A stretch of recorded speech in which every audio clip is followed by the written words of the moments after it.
Okay guys, today we start on our types of reactions. We've already talked about redox and non-redox.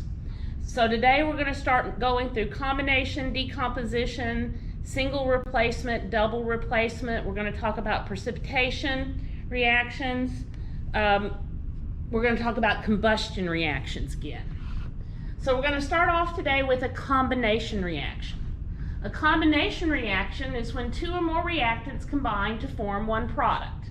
So generically, I could say something like A plus 2B goes to A, B subscript 2. Okay? Now, an example would be something like carbon plus oxygen going to carbon dioxide, or sodium plus chlorine going to sodium chloride, or carbon dioxide plus water going to carbonic acid. Okay? All of these are combination reactions because I have two reactants and one product. Now, combination reactions can be either redox or non-redox. If we look at these three examples, carbon monoxide plus oxygen going to carbon dioxide, sodium plus chlorine going to sodium chloride, carbon dioxide plus water going to carbonic acid. Okay? We should be able to look at the oxidation numbers for each of the elements on both sides and determine whether it's a redox reaction or not. So let's scoot over here. Okay? If we look at that top one, carbon plus oxygen going to carbon dioxide. Carbon in its pure state has an oxidation number of 0. Oxygen in its pure state has an oxidation number of 0. Oxygen in a compound not bonded to fluorine is -2, and carbon here has to be +1. So you can see carbon underwent oxidation, which is pretty obvious because it was combining with oxygen, and oxygen underwent reduction. So this is a redox combination reaction. Okay? Anytime I combine two elements to make a compound, it's a redox reaction. So that means that sodium plus chlorine going to sodium chloride also should be a redox reaction because they have two pure elements going to a compound. It's 0, 0, +1, -1. Yep, it's a redox. Now, a reaction like this, where I combine a metal and a non-metal, you ought to be able to predict the product of. We've already done it when we talked about formation of ionic compounds, and this is something I expect you to be able to do. If we look at our last example, carbon dioxide plus water going to carbonic acid, oxygen here is -2, carbon is +4, oxygen -2, hydrogen +1, oxygen -2, hydrogen +1, those are all covered by the specific rules. So that's -6 +2, so carbon here is +4. Nothing changed oxidation number. So this is a non-redox reaction. Okay? Now, I want you to be able to look at a reaction and tell me if it's combination reaction or not. And I expect you to be able to complete a metal plus a non-metal, giving me an ionic compound reaction. Nothing real complicated. We'll use simple ones. Okay? So let's get back over here. Good lined up. Let's scroll on down.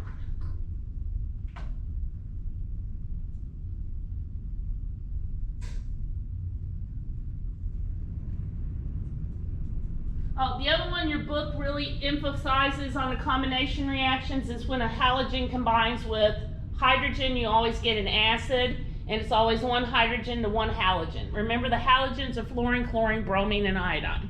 So if I react hydrogen with fluorine, I get hydrofluoric acid. If I react hydrogen with chlorine, I get hydrochloric acid, so on and so forth. All right, next up on our hit parade here of reaction types is a decomposition reaction. in a decomposition reaction, okay, one reactant breaks apart into two or more products. So AX gives me A plus X. Decomposition reactions are essentially the opposite of combination reactions. And just like combination reactions, they can be both redox and non-redox. So here's an example, magnesium chloride going to magnesium and chlorine. Notice I took a compound and I broke up into pure elements. We are guaranteed that that is redox. Okay? Calcium carbonate going to calcium oxide and carbon dioxide. We have to look at oxidation numbers to figure it out. Okay? Now, I want you to do that one on your own. Well, no, I'm going to do it for you. We got time. I'm not in a hurry. So if we look at it,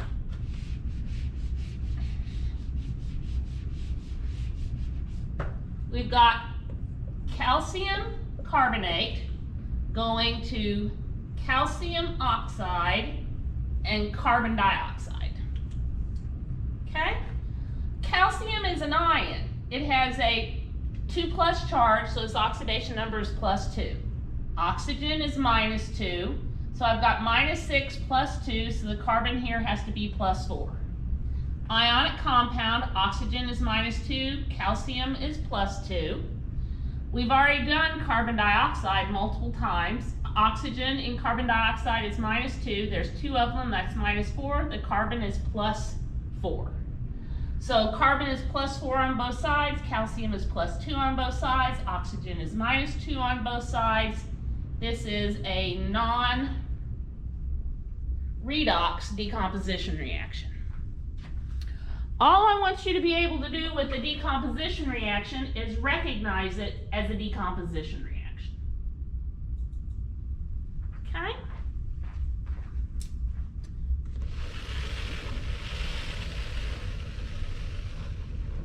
Now we're up to a double displacement reaction. It's also sometimes called a double replacement reaction.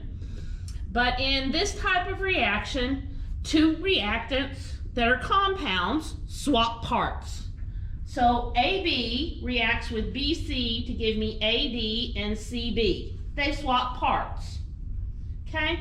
These are essentially going to be two ionic compounds that swap parts for the most part. Okay? So couple A goes to the party, couple B goes to the party. A guy from couple A leaves with girl from couple B. Guy from couple B leaves with girl from couple A. Okay? They swapped partners. In a double displacement reaction, we see only non-redox reactions. So it could be a double displacement, and it's always going to be non-redox. We're going to talk about two varieties of double replacement or double displacement reactions. We're going to talk about precipitation reactions and acid-base reactions. Precipitation means something's falling out. Okay, when we have precipitation outside, we're talking about water falling out of the sky. When we talk about precipitation in chemistry, we're talking about an ionic compound or some kind of compound that when it forms is not, I repeat, not water soluble, and it comes out of solution. So it falls out. It makes the solution go cloudy. Think about the lab we did where we did the reactions with changes in phase and you blew into the solution and the solution got cloudy. You were performing a precipitation at that point. Now, our double displacement precipitations are based on the fact that we're going to pour solutions together that have ionic compounds in them, and the ions are going to bump into somebody that they weren't bumping into before, and there's the possibility of forming a strong ionic bond and then forming ionic solid. We can predict whether a precipitation reaction will happen or not based on the solubility of an ionic compound. Solubility refers to how well the salt dissolves in water. Okay? Salts that have weaker ionic bonds dissolve up well in water. Salts that have strong ionic bonds have a tendency not to dissolve up well in water. Now, we've got a chart here, solubility rules for ionic compounds in water. Okay? This table will help guide you when you're trying to figure out whether a compound will be soluble in water or not. And that'll help us predict whether a precipitation reaction happens or not. So if you look on the left-hand side here of the screen, it says all common compounds of group 1A, that's lithium, sodium, potassium, and the ammonium ion are water soluble. So it doesn't matter what the anion is, if you have that cation, you're going to have a water soluble compound. It's not going to precipitate. All common nitrates, acetates, and most perchlorates are water soluble. So it doesn't matter what the cation is, that's going to be water soluble. All common chlorides, bromides, and iodides are water soluble, except for silver, lead 2+, copper 1+, and mercury 2+. All common fluorides are water soluble, except those of lead and group 2A. Okay? All common sulfates are soluble, except calcium, strontium, barium, silver, and lead. On the right-hand side are these are insoluble. All common metal hydroxides are insoluble, except group 1A, that's sodium, lithium, potassium. The larger members of group 2A, calcium and below. All common carbonates, phosphates are insoluble, except group 1A and the ammoniums. And all common sulfides are insoluble, except group 1A, group 2A, and the ammonium ion. So if we look at some compounds, we can start to make some calls on whether the compound is water soluble or not. So I'm going to put some compounds on the board, and we're going to decide if they're water soluble or not. Now we're going to look at problem 8.5 in your book. It's on page 331.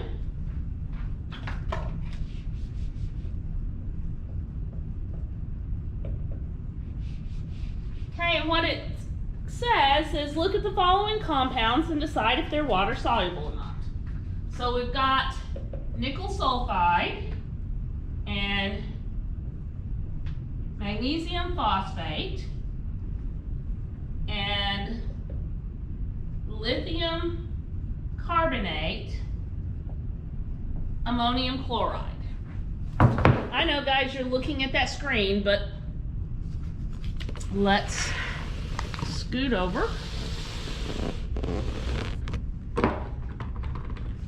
Okay.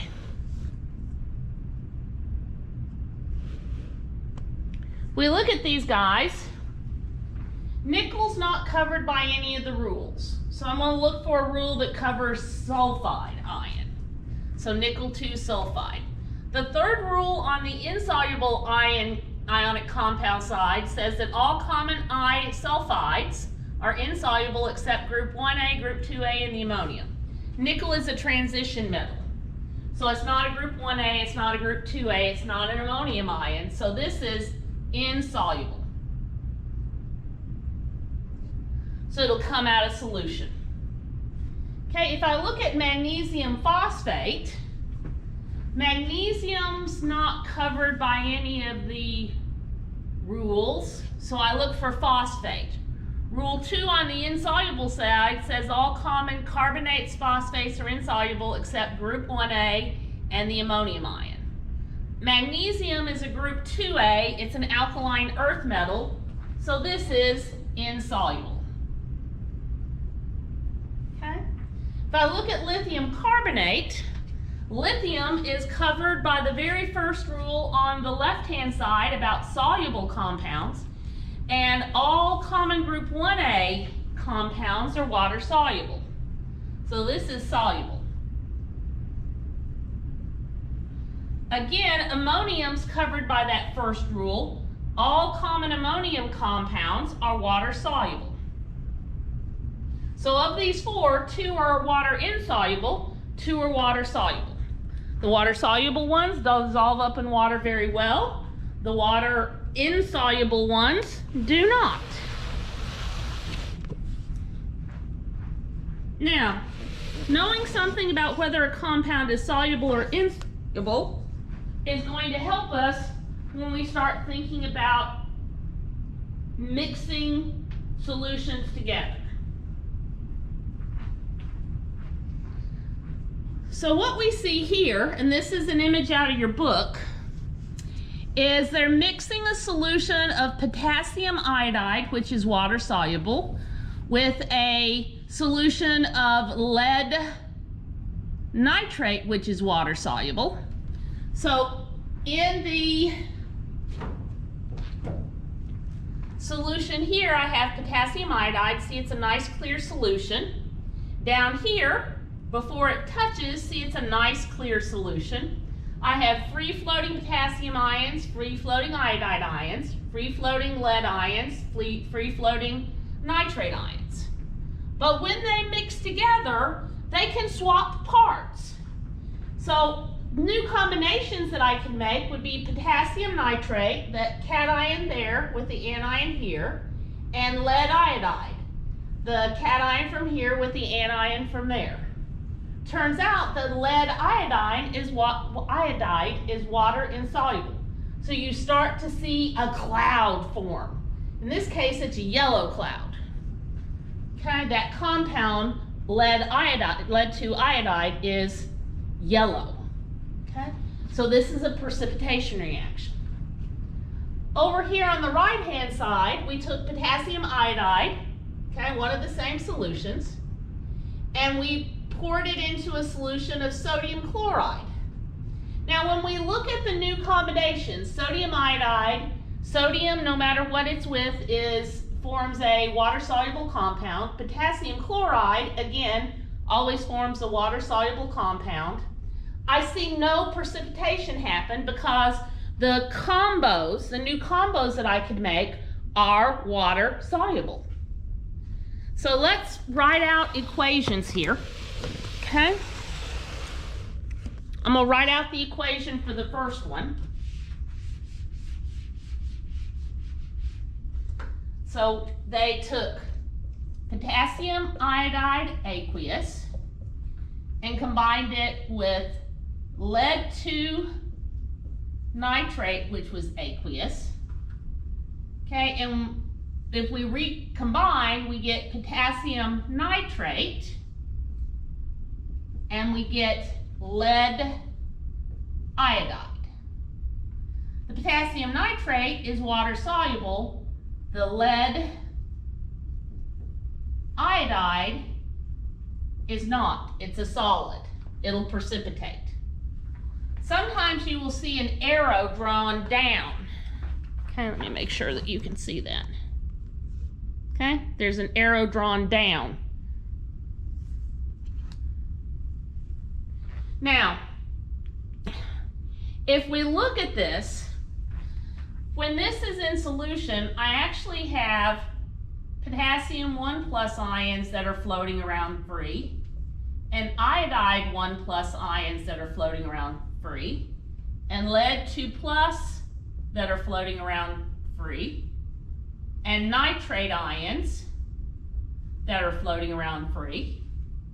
And I get potassium ions, which are floating free, nitrate ions, which are floating free, and lead iodide, which is a solid. Okay, this would be writing out everything as it exists in the solution. This hints at this. Okay, because it says aqueous, and we're supposed to know that an ionic compound breaks up into its ions in solution. But I wrote it out so that you can see all the nitty-gritty details. One of the things I want you to notice here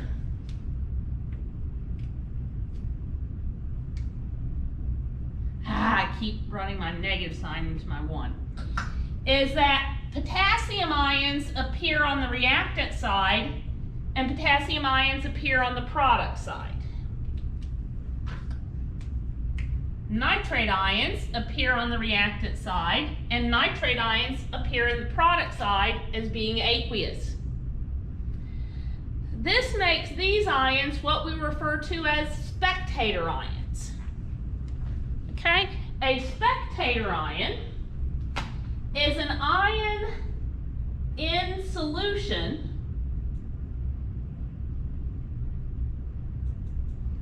that does not participate in the change. Okay? Essentially, the potassium ion was there to bring the iodide ion to the party. The nitrate ion is there to bring the lead 2+ ion to the party. They don't do anything. They sit back and then watch the sparks fly, or in this case, more specifically, watch the precipitation happen. Okay? So these are called spectator ions.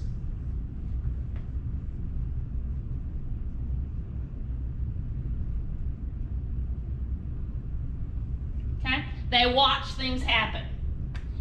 When we remove spectator ions from the equation, we get what's called a net ionic equation.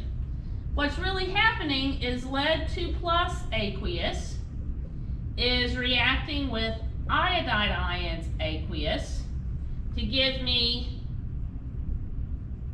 lead 2 iodide solid. Now, none of these are balanced, so don't panic about that. They're not balanced chemical equations. To balance this one, I'd put a 2 down here. Okay? This is called a net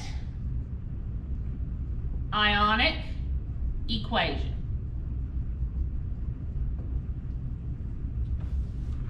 All right?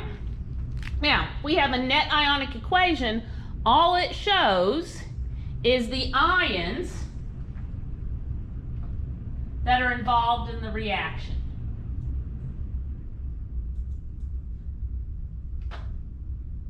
Now, I'm going to walk you through one more example. Okay? This one's all pretty and typed out.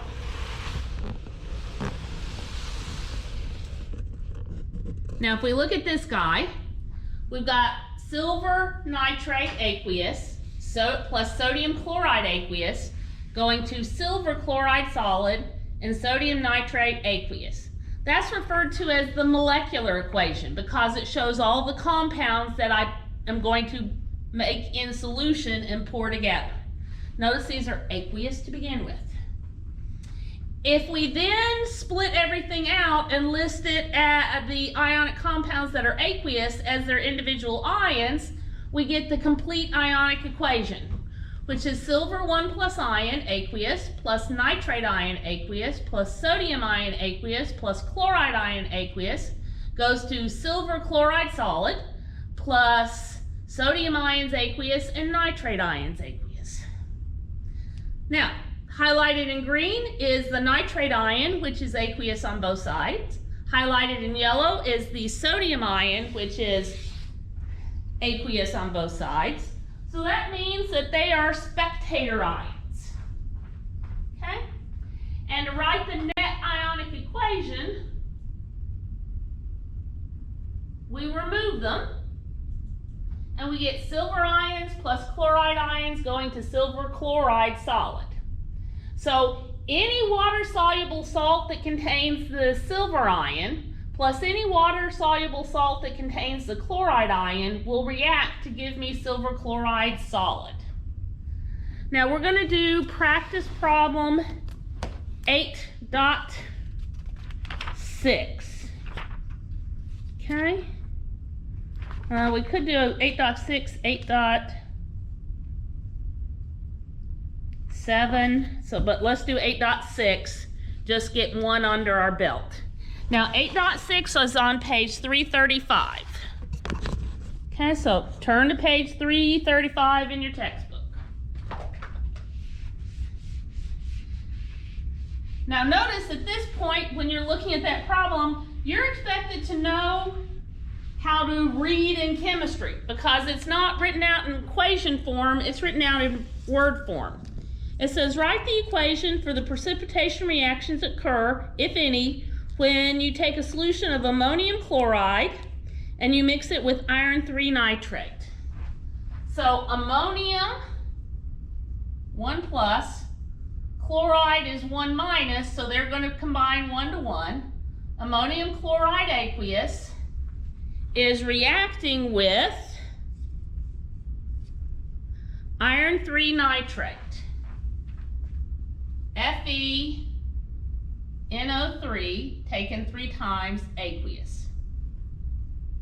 If they swap partners, then what I'm going to get is FeCl3 and NH4NO3.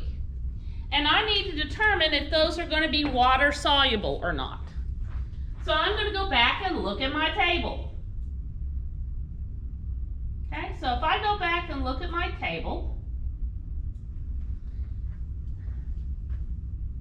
the first rule on the left-hand side says that all common compounds of lithium, sodium, potassium, all ammonium ions are water soluble. So ammonium nitrate is going to be an aqueous compound. Okay. Now we need to look at iron 3 chloride. Number 3 says all common chloride ions, bromide ions, iodine ions are soluble except for silver, lead 2 plus, copper 1 plus, mercury 2 plus, and all common fluoride ions. So iron 3 chloride is also water soluble. So what we can say here is no reaction. I end up with both solution, even the combos being soluble, so nothing's going to precipitate. The solution is going to stay clear. Nothing happened. No reaction. Okay? No reaction.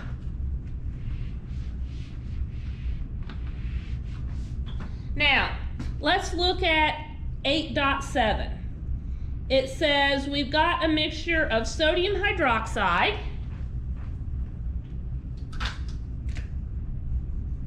NaOH, aqueous, and we are mixing it with copper 2 bromide, CuBr2, aqueous. Now if they swap parts, the copper is going to combine with a hydroxide. The copper here is 2 plus. The hydroxides are 1 minus apiece, so it'd be CuOH2. And sodium is 1 plus, and bromine is 1 minus, so it's NaBr. This is not a balanced equation. Okay, so I combined here and here, there and there. That's what I made out of the orange combination, black combination. Now, let's look at the rules. Sodium bromide falls under the first rule on the left-hand side that says all common group 1A compounds are water soluble. So this guy is aqueous. Now I'll need to look for something that'll tell me about the copper hydroxide. And let's see. All common metal hydroxides are insoluble except group 1A and the larger members of the group 2A. Well, copper is a transition metal. It's not a group 1A, so this is going to be a solid. This falls out of solution. Okay? To get a little practice then on our net ionic equation, we can say copper 2 plus hydroxide ion 1 minus, aqueous, gives us copper hydroxide solid. And to balance out the net ionic equation, of course, I'd put a 2 there. Okay? But that precipitation reaction happens. All right, now, last thing we have to do when dealing with double replacement reactions is talk about an acid-base reaction. Okay? Now, in an acid-base reaction,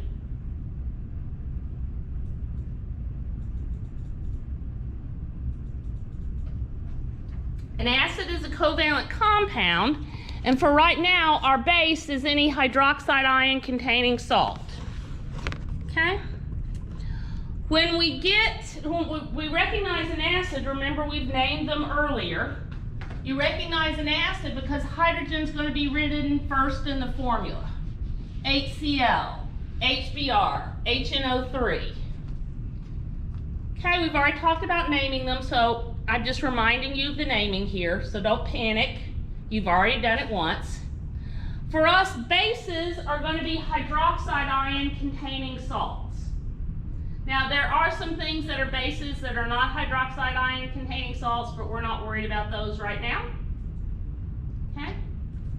Now, remember that acids ionize in water to give us the hydronium ion and an anion.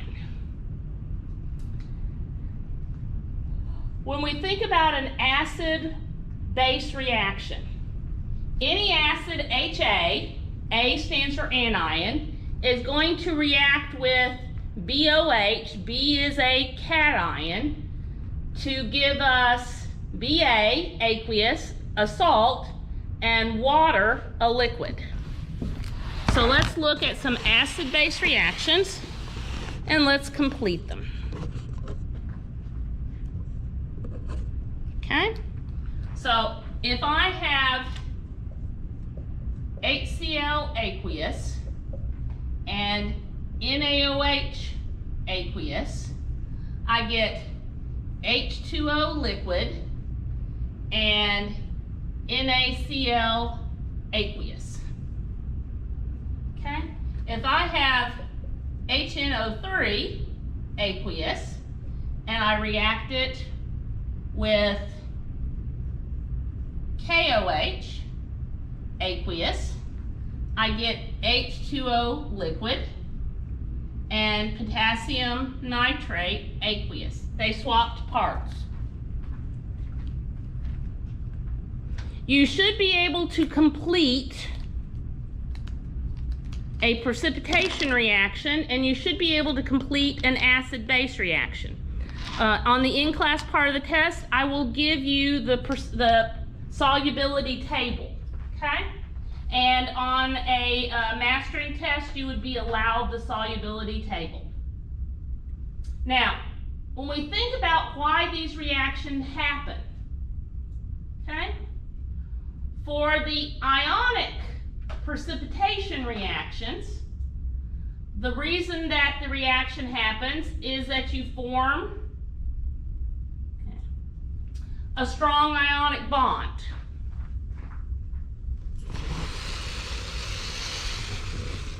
We can think about that as the driving force, the reason that it happens. So you form a strong ionic bond that causes a compound to leave solution. With the acid-base reactions, the reason they happen is you form a covalent bond and you make water. So you form a strong hydrogen-oxygen bond. Okay? So no matter which type of precipitation reaction or an acid-base reaction you're doing, you are forming strong bonds that remove ions from solution.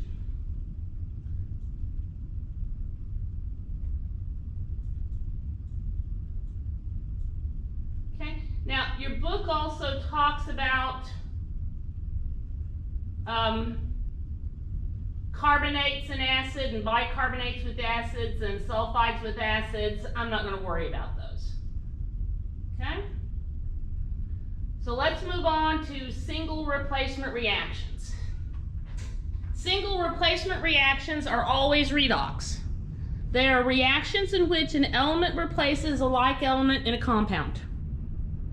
Okay? So A plus BX goes to AX plus B. When we look at single replacement reactions, we're going to concentrate on reactions where a metal replaces a like metal in an ionic compound. But we can have situations where a non-metal replaces a non-metal, okay? So, but we're going to concentrate in really on metals replacing metals. So we're going to look at what's called a reactivity series. In your book, it's found on page 355. Okay, so 355 in your textbook.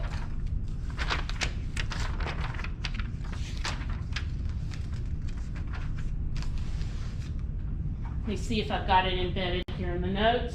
If not, I'll flash it up on the screen. I do not, so we're going to flash it up on the screen. So, look at page 355 in your textbook.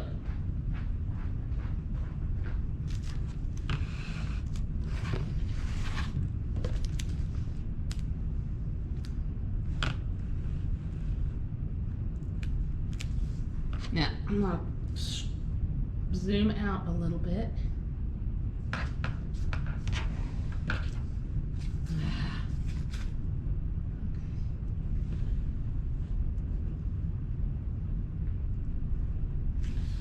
Here's a list of some metals, and this is called a reactivity series. The metals up above are more reactive. What does that mean? That means they're really good at giving up their electrons, and they would much rather be in the ion form than in the pure element form. As you go down this list, okay, they become less and less reactive. They don't want to give up their electrons. So notice it says that up at the top we have the most reactive, they're most easily oxidized, they have the strongest tendency to lose electrons. And as you go down, you hit the least reactive, the most difficult to oxidize, okay, steal electrons from. So they have the least tendency to lose electrons. So any metal up above, if it's brought into a contact with a compound that has an ion from a metal below it, will replace it. Okay? So aluminum would replace a iron +2 ion in solution. Magnesium could replace zinc. Zinc could not replace iodine. Lithium in a solution. I dropped you. Sorry, guys. Hope you don't have a headache. All right. So what do I mean? Okay, so if I have sodium chloride aqueous and I bring it in contact with lithium solid, what I'm going to get is lithium chloride aqueous and sodium solid. Okay, because the lithium is more reactive. Okay, more likely to be in solution. If I bring aluminum chloride in contact with magnesium, looking at the chart, magnesium is above aluminum, but not by much.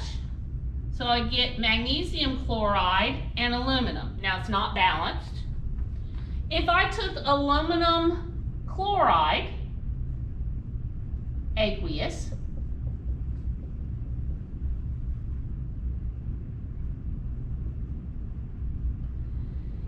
and I brought it in contact with nickel. Nickel, according to our chart, is less reactive. See? Nickel.